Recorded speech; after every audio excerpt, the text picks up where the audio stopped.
সমাজের মধ্যে অনেক ভুল প্রচলন রয়েছে, আর এই ভুল প্রচলনের মধ্যে আমরা অনেকেই বিশ্বাস করে থাকি।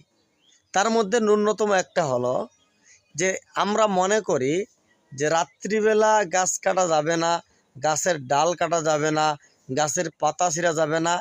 এই বিষয়গুলোর মধ্যে আমরা একই রাখি, বিশ্বাস করি। আসলে ভাই কেন যাবে না, আমি একটা জিনিস বুঝি না।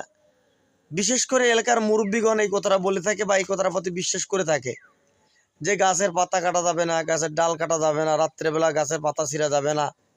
কেন যাবে না ভাই? তাদেরকে তো সৃষ্টি করা হয়েছে আমাদের উপকারের জন্য। তা আমাদের যখনই প্রয়োজন হবে আমরা তখনই তাদেরকে ব্যবহার করতে পারি। এটা কোনো নিয়ম নীতি নেই, এগুলো একটা কুসংস্কার। আর এগুলোর মধ্যে বিশ্বাস রাখলে ঈমান নষ্ট হওয়ার সম্ভাবনা থাকে।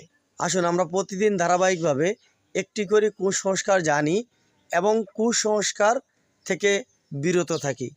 আর অবশ্যই ভিডিওটা শেয়ার করার চেষ্টা করবেন, কারণ অনেকেই এই কুধারণাটা করে থাকে।